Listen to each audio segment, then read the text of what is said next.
नमस्कार, मैं साइमा खान आप सभी दर्शकों का स्वागत करती हूं अपने इस खास प्रोग्राम मुझे तुम यूं भुला पाओगे में। हमारा आज का ये प्रोग्राम उस सुरों के बादशाह मोहम्मद रफ़ी साहब को समर्पित है, जो एक ऐसी आवाज़ और एक ऐसे हुनर के साथ पैदा हुए जिसे कुदरत किसी किसी को देती है। मोहम्मद रफ़ी साहब ने 30 साल से भी ज़्यादा फिल्म इंडस्ट्री में काम किया। 50, 60 और 70 के दशक में उस वक्त के नामवर म्यूजिक डायरेक्टर्स ने अपनी लाजवाब धुनों में उनकी आवाज़ को पिरोया। उस दौर का शायद ही कोई ऐसा बड़ा अभिनेता रहा हो जिसे उन्होंने आवाज़ न दी हो। और उनकी आवाज़ की एक खासियत ये भी थी कि वो जिस भी अभिनेता के लिए गाते थे तो मानो यूं लगता था कि जैसे वो अभिनेता ही गा रहा हो। इसीलिए उन्हें खिताब मिला मेलोडी किंग, यानी कि शहंशाह गुलकारी का। गूंजते हैं तेरे नगमों से अमीरों के महल, गूंजते हैं तेरे नगमों से अमीरों के महल, झोपड़ों में भी गरीबों के तेरी आवाज है। और अपनी मौसीकी पे सबको फख्र होता है, मगर मेरे साथी आज मौसीकी को तुझ पर नाज है।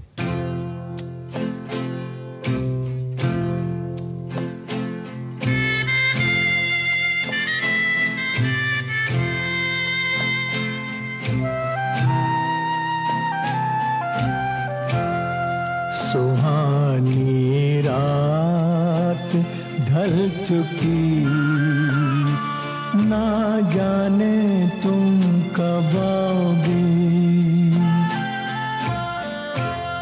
सुहानी रात ढल चुकी, ना जाने तुम कब आओगी। प्रतिभा या कला, फिर चाहे वो कोई भी हो, जहन में होना अनिवार्य है। शिक्षा, प्रशिक्षण से उसे तराशा तो जा सकता है, लेकिन निर्माण करना असंभव है। ये तो कुदरत की ही देन होती है, हर किसी को नसीब नहीं होती। सुहानी रात ढल चुकी, ना जाने तुम कब आओगी।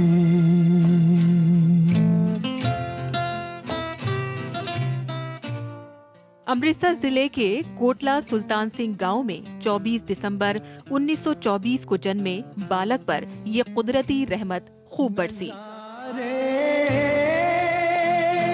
अपनी मस्तियां लुटा लुटा के सो गई। बचपन में घर के सामने आने वाले एक फकीर के गाने सुनकर छोटा फीको बड़ा प्रभावित होकर उसके पीछे चल देता था।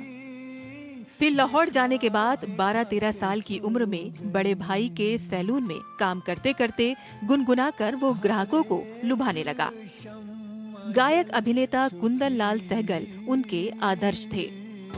इत्तेफाक से किसी कार्यक्रम के लिए सहगल साहब का आकाशवाणी लाहौर जाना हुआ। फीको अपने भाई के साथ उन्हें सुनने तो पहुँचे, मगर बिजली चली जाने से सहगल साहब ने गाने से मना किया। यही फीको का भाग्य खुला। फीको से गाना सुनने की बड़े भाई की गुजारिश आयोजकों ने मान ली। श्रोताओं के साथ साथ सहगल साहब को भी फीको का गाना इतना पसंद आया कि एक दिन बहुत बड़े गायक बनने का आशीर्वचन दे डाला। महफिल में संगीतकार श्याम सुंदर भी मौजूद थे। उन्हीं के संगीत निर्देशन में पंजाबी फिल्म गुल बलोच के लिए फीको ने अपना पहला गीत गाया। यही फीको आगे चलकर बॉलीवुड में बस जिसका नाम ही काफी है, वो मोहम्मद रफी के रूप में अजर हो गया। किसी से कभी न कभी कहीं न कहीं दिल लगाना पड़ेगा। बॉलीवुड की संगीत धारा पर अपना नाम स्थापित कर गया। किसी न किसी से कभी न कभी कहीं न कहीं दिल लगाना पड़ेगा। मोहम्मद रफी हरफन मौला गायक थे। किसी भी मानवीय भावना की प्रस्तुति रफी के गले से बड़े सहज भाव से होती थी। मोहब्बत का इजहार हो, विरहा व्याकुलता हो, हुस्न की तारीफ हो या फिर प्रभु भक्ति, देशभक्ति हो, गीत, गजल, नज्म या कव्वाली हो, भजन, भाव संगीत या शास्त्रीय संगीत हो, किसी भी विधा के साथ कलात्मक न्याय करने में रफी साहब को महारत हासिल थी। लफ्जों को अपने सुरों में पिरोकर रफी मानो मोतियों का हार कदरदानों को पेश करते थे। दिल का भंवर करे पुकार, प्यार का राग सुनो, प्यार का राग सुनो रे। दिल का भंवर करे पुकार, प्यार का राग सुनो, प्यार का राग सुनो रे। मधुबन में राधिका नाचे रे, अजहुन आए बालम सावन बीता जाए, मन तरपत हरिदर्शन को आज जैसे शास्त्रीय संगीत पर आधारित फिल्मी गीत किसी ख्याल गायक के अंदाज में रफी प्रस्तुत कर देते। मधुबन में राधिका नाचे रे, गिरधर की मुरलिया बाजे रे। प्यार, छेड़छाड़ जैसे भाव रफी बड़े बाखूबी से गीतों द्वारा अदा करते थे। याद न जाए बीते दिनों की, आज मौसम बड़ा बेईमान है, अभी न जाओ छोड़कर, तुझे क्या सुनाऊं मैं दिलरुबा, चौदवी का चांद, खोया खोया चांद, नी सुल्ताना रे, आपके पहलू में आकर रो दिए, तुमने पुकारा, आजकल तेरे मेरे प्यार के चर्चे, रिमझिम के गीत सावन गाए, आने से उसके आए बहार, इतना है तुमसे प्यार मुझे मेरे रास्तार, तुझे देखा तुझे चाहा, ये सभी गीत इस बात का प्रमाण है। रातों में रिमझिम के गीत सावन गाए, आए भीगी भीगी रातों में। सन 1948 में गांधी हत्या के बाद हुस्नलाल भगत राम के संगीत निर्देशन में सुनो सुनो ए दुनिया वालों, बापू की ये अमर कहानी, इस गीत को रफी ने आवाज दी तो अपनी आवाज के जरिए वो भारतवर्ष के हर घर में पहुंच गए। 1 महीने के अंदर इस गीत की 10 लाख रिकॉर्ड्स बेचे गए। पोरबंदर गुजरात देश में एक ऋषि ने जन्म लिया, माता पिता ने मोहनदास करमचंद गांधी नाम दिया, बचपन खेल कूद में गुजरा। अगले ही साल फिल्म दुलारी के लिए शकील बदायूनी का लिखा और नौशाद जी का रचा सुहानी रात ढल चुकी, इस गीत ने मोहम्मद रफी को प्लेबैक सिंगर के रूप में अच्छी पहचान दिलाई। सुहानी रात ढल चुकी, ना जाने तुम कब आओगे, जहां की रुत बदल चुकी,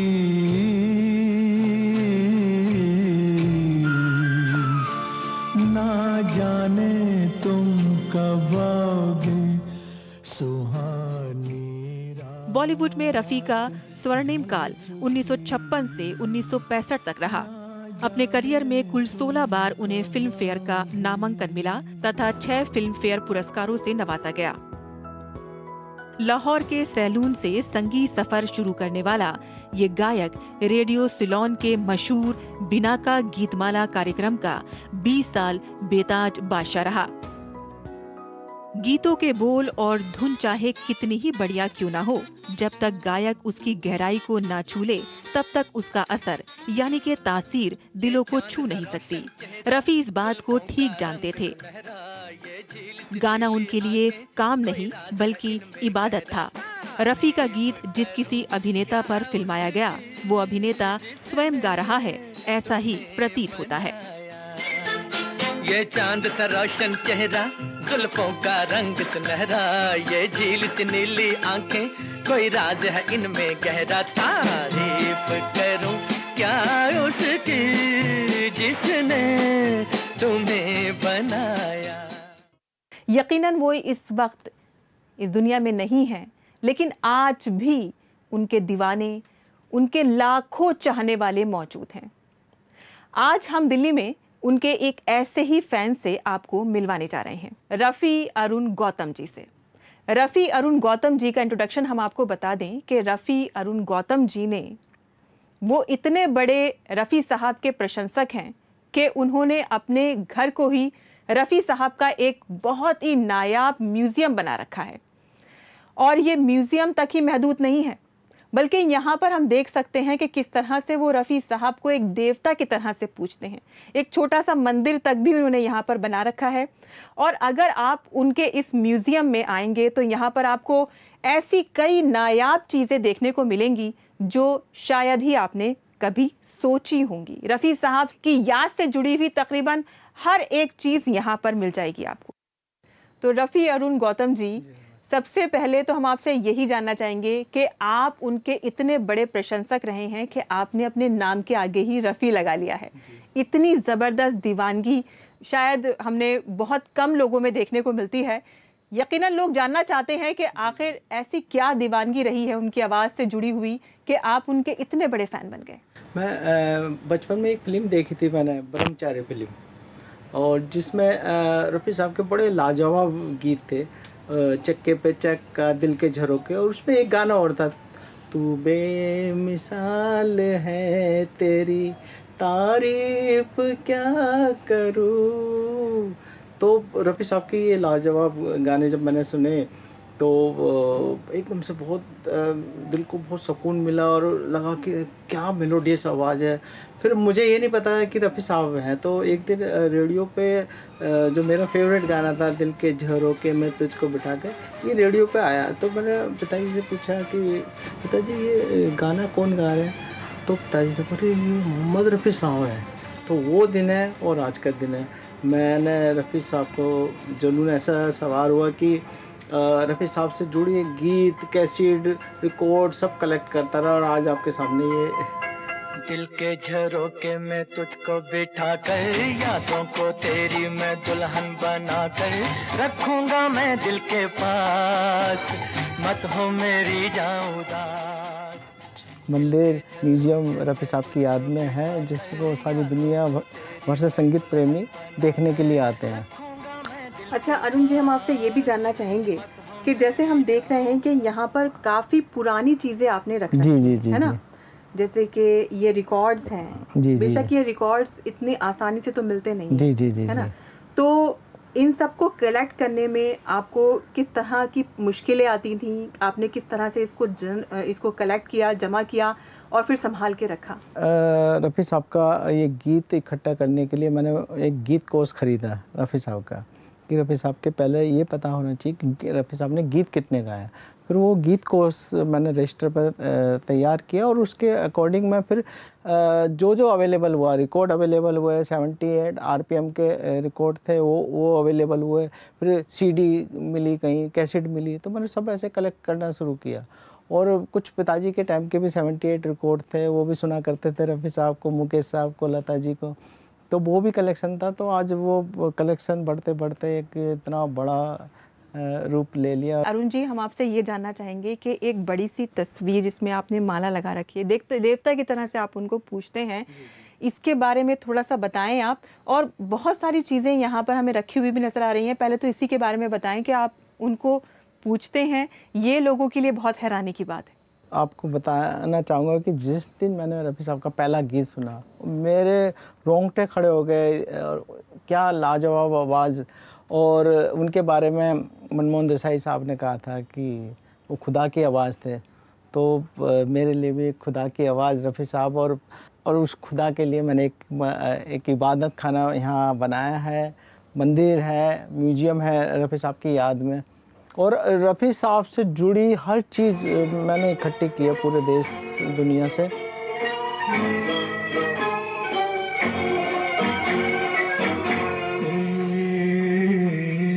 मैंने रखा है मोहब्बत अपने अफसाने का नाम, मैंने रखा है मोहब्बत, तुम भी कुछ अच्छा सा रख दो अपने दीवाने का नाम, तुम भी कुछ अच्छा सा रख दो अपने दीवाने का नाम, मैंने रखा है मोहब्बत। ये कुछ तस्वीरें हमें नज़र आ रही हैं जिसमें शायद मोहम्मद रफ़ी साहब का कुछ, ये मोहम्मद रफ़ी साहब का ऑटोग्राफ किया हुआ फ़ोटोग्राफ है। ये यास्मीन दीदी ने मुझे इस मंदिर के लिए भेंट किया था। ये रफ़ी साहब का ओरिजिनल विजिटिंग कार्ड है जो रफ़ी साहब अपने संगीतकारों को दिया करते थे। ये ओरिजिनल विजिटिंग कार्ड है। ये भारत सरकार ने रफ़ी साहब की याद में 2 स्टैम्प निकाला था। ये स्टैम्प। हाँ। अच्छा, ये लास्ट सॉन्ग की आपने यहाँ पर डीवीडी लिख रखी है उनकी? ये चित्रगुप्त साहब के ने जो रिकॉर्ड किए थे रफ़ी साहब के, जो अनरिलीज गाने थे उनके, ये स्पेशल सीडी निकली थी, द लास्ट सॉन्ग्स। इसमें रफ़ी साहब के बड़े रेयर अनरिलीज गाने हैं। अच्छा, ये आपने जो रिकॉर्ड्स रख रखे हैं, जी। तो इसमें भी क्या आप रफ़ी के ही गाने होते हैं? हाँ, मैं आपको चला के दिखाता हूँ कि लाइव।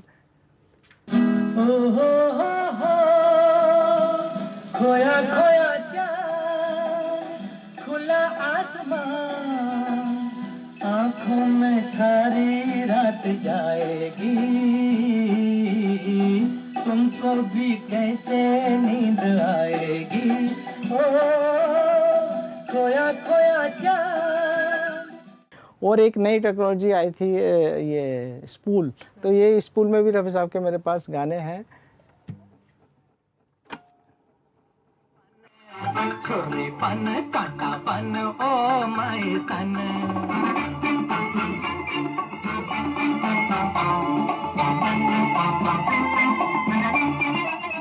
ये रफ़ी साहब का वो फोटोग्राफ जो विदेश में शो किया करते थे, इसमें ये टाइप पहनी हुई है।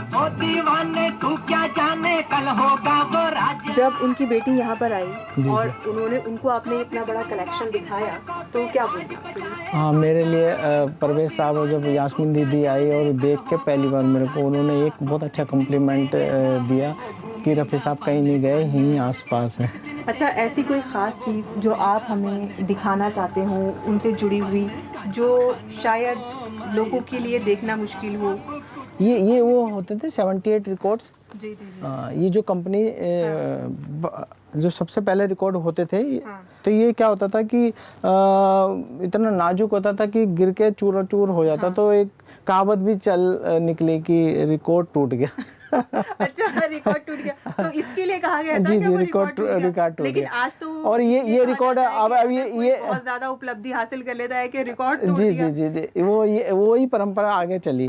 तो अभी देखिए कि ये रिकॉर्ड बंद हुए लगभग 50 साल हो गए और दोबारा बनने नहीं है। तो क्या होता है कि जो टूट गया तो फिर रिकॉर्ड टूट गया। क्या होता था कि कभी कभी जब रिकॉर्ड होने के बाद सेंसर बोर्ड जब उसको वॉच करता था गानों को, तो उसमें वो कुछ करेक्शन बताता था कि भाई ये गाने में ये शब्द जो आया ये ठीक नहीं है, आप इसको चेंज करो। तो अब रिकॉर्ड तो बन गया। तो होता क्या है, फिर वो रफ़ी साहब से दोबारा रिकॉर्ड होता था। तो जो दूसरा गाना रिकॉर्ड होता था और जो पहला हो गया, तो रफ़ी साहब ने 2 गाने गाए और दोनों अलग अलग उसमें शब्द मतलब बोल अलग है और वो दोनों रिकॉर्ड मेरे पास हैं। अच्छा, वो भी आपके पास है? जी।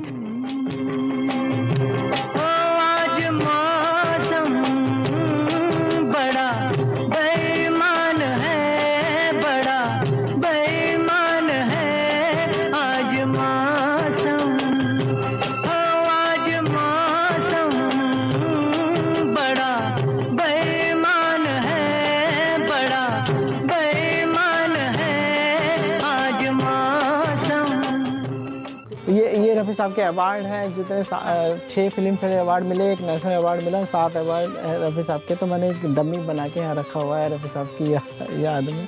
पहले क्या होता था, एक परंपरा थी कि जो भी फिल्म सिल्वर जुबली या गोल्डन जुबली होती है तो उनको एक मोमेंटो दिया करते। तो रफ़ी साहब के घर में ये सारे मोमेंटो लगे, जितनी गोल्डन जुबली सिल्वर जुबली फिल्में हुई उनको रफ़ी साहब के घर एक ये अवार्ड रखे हुए हैं। ये कुछ अवार्ड से 2 सिनेमा हॉल कुछ बंद हो गए थे तो उन्होंने मुझे गिफ्ट किए थे। ये वो अवार्ड है रफ़ी साहब की फिल्मों का। आप तो बहुत ज़्यादा मशहूर हैं, मतलब बहुत लोग जानते हैं आपको रफ़ी साहब के फैंस के नाम से। जी।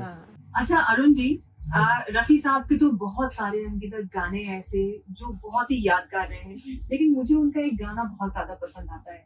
वो है तुमने मुझे देखा, होकर मेहरबा। तीसरी मंजिल फिल्म का मैं आपको गाना सुनाता हूं। ये रिकॉर्ड से तुमने मुझे देखा, होकर मेहरबान, रुक गई ये ज़मीं, थम गया आसमां, जाने तुमने मुझे देखा होकर मेहरबान, रुक गई ये ज़मीं, थम गया आसमान, जाने मन जाने जा तुमने मुझे देखा। ये देखिए, ये रफ़ी साहब को जिसके लिए फिल्म फेयर अवार्ड मिला और नेशनल अवार्ड मिला, हम किसी से कम नहीं।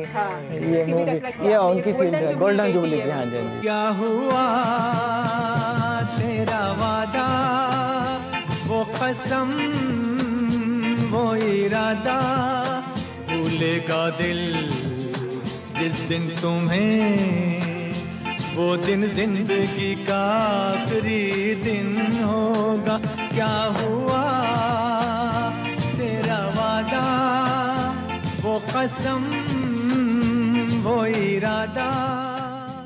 मोहम्मद रफ़ी साहब की यादों को समर्पित ये म्यूज़ियम, ये मंदिर, ये इबादत खाना यकीनन आने वाली पीढ़ियों के लिए एक बहुत ही बड़ा तोहफा है रफ़ी अरुण गौतम जी का, जो उनके फैंस के लिए एक प्रेरणा की तरह से हैं और ये भी याद दिला रहे हैं कि यहाँ पर हर एक चीज़, चाहे उनसे जुड़ी हुई तस्वीरें हों, उनकी आवाज़ में गाने हों, रिकॉर्ड्स हों, ये सभी चीज़ें एक आवाज़ पे कह रही हैं कि मोहम्मद रफ़ी जैसी आवाज़ न कभी थी और ना ही कभी होगी।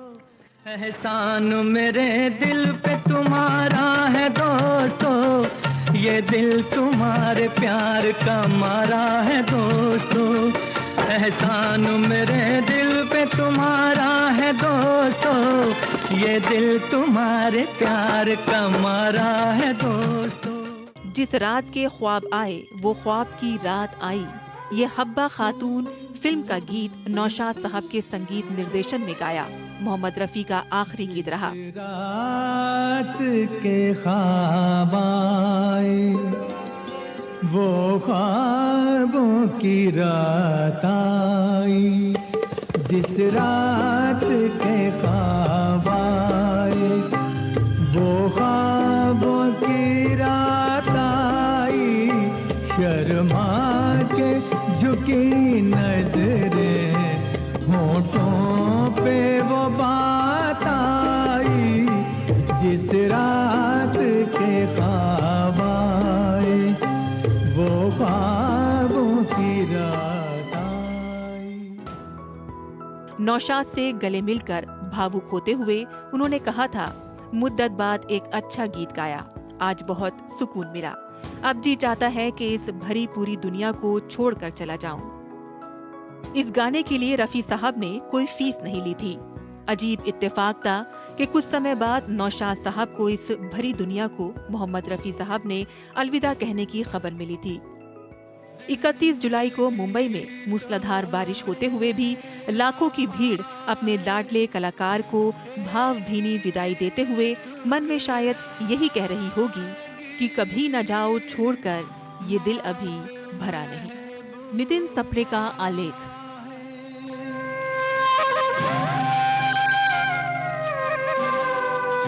मौत महबूबा है अपने साथ लेकर जाएगी। दिल का सूना साज तराना ढूंढेगा, मुझको मेरे बाद जमाना ढूंढेगा। हमारा ये प्रोग्राम मोहम्मद रफ़ी को समर्पित था। उम्मीद करते हैं कि आपको हमारा ये प्रोग्राम पसंद आया होगा। इसी के साथ ही अब हम आपसे अनुमति चाहते हैं। नमस्कार।